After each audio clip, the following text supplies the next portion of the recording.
श्री शिवाय नमस्तुभ्यम। हम सबको पता है कि 10 मार्च सोमवार को है आमलकी एकादशी, जिसे कई जगह आंवला एकादशी के नाम से भी जाना जाता है। और ये एकादशी खास क्यों है?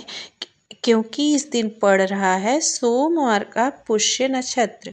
पुष्य नक्षत्र की एकादशी, वो भी आंवला एकादशी के दिन जो भी व्यक्ति इस उपाय को कर लेता है उसकी समस्त मनोकामनाएं पूर्ण होती हैं। पूज्य गुरु जी ने यहाँ तक कहा कि आज के दिन जो मांगोगी वो सब कुछ मिलेगा। तो पूज्य गुरु जी की कथा को सुन करके समझ करके बहुत आसान भाषा में समझाने की कोशिश करूँगी, तो बहुत ध्यान से समझने की कोशिश कीजिएगा। तो वीडियो शुरू करते हैं, लेकिन वीडियो शुरू करने से पहले आपको एक बात बता दूं कि ये जो आंवला एकादशी का दिन होता है ना, ये कोई छोटा मोटा दिन नहीं होता। इस दिन जितने भी पुराण होते हैं, चाहे लिंग पुराण, चाहे विष्णु पुराण, अग्नि पुराण है ना, जितने भी पुराण होते हैं उन पुराणों में यहाँ तक लिखा गया है कि जो भी व्यक्ति आज के दिन आंवला वृक्ष के नीचे भोजन मात्र कर लेता है, उसके घर में धन संपदा की कभी कमी नहीं होती है। उसके घर के कुल का विकास हमेशा होता है। उसके घर के वंश कुल की वृद्धि को कोई भी नहीं रोक सकता। तो पहला काम ये बताया था। दूसरा काम क्या बताया था कि आंवला एकादशी के दिन जो भी व्यक्ति मात्र एक घी का दीपक लगा करके आ जाता है, उसके घर में कभी भी धन संपदा सुख वैभव की कमी नहीं रहती। उसे कभी भी कर्ज की जरूरत नहीं पड़ती महाराज।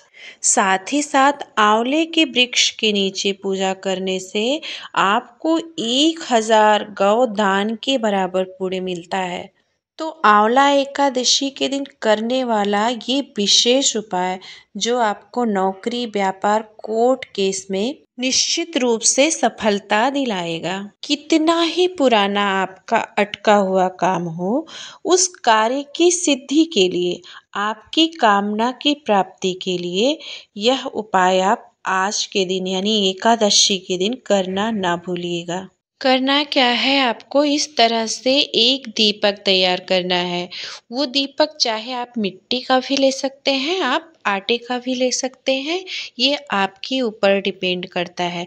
लेकिन उसमें आपको बत्ती, गोल बत्ती का ही प्रयोग करना है। ये हरिहर महादेव वाला उपाय है। तो करना क्या है, आपको एक दीपक तैयार करना है और उसमें भरना है शुद्ध देसी घी। दूसरे नंबर पर आपको क्या लेना है, इस तरह से आपको एक मौली लेनी है जो आपको आसानी से किसी भी दुकान पर, पूजा की दुकान पर आसानी से मिल जाएगी।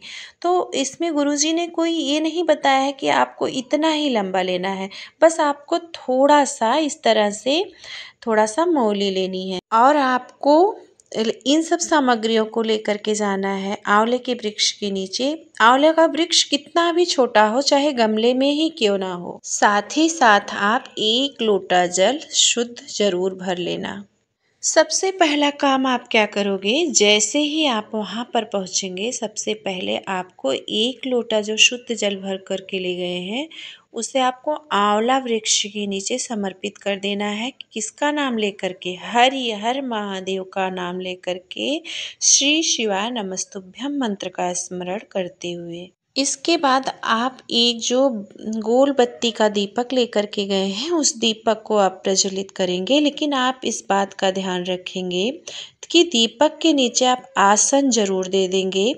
फूल का या आपको किसी भी अनाज के दाने का आपको आसन दे देना है और दीपक को प्रज्वलित कर देना है अपनी मनोकामना को बोलते हुए। अब आपके पास जो मौली है उसे आपको दीपक के ऊपर से 7 बार आपको घुमाना है। ध्यान रखिएगा कि दीपक की लौ आप इस तरह से घुमाएंगे कि पकड़ने ना पाए।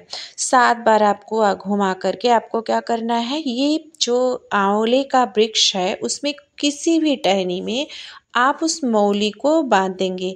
आपको यहाँ पर एक चीज और ध्यान रखना होगा, जब आप मौली बांधेंगे तो उसमें आप 7 गांठें, ध्यान से 7 गांठें लगा दीजिएगा। गांठों को लगाते समय आप जो भी कामना को पूरा करने के लिए आए हैं या कार्य सिद्धि के लिए आए हैं, उस कार्य को आपको स्मरण जरूर से जरूर करना है और श्री हर नारायण से प्रार्थना करनी है। आंवला एकादशी के दिन किया गया ये उपाय जो है ना, जीवन में आपके किसी भी कार्य में जो बाधाएं आ रही हैं, अड़चने आ रही हैं, वो इस उपाय को करने मात्र से ही दूर हो जाता है। तो पूज्य गुरु जी का ये बहुत ही अद्भुत और अचूक उपाय जरूर कीजिएगा।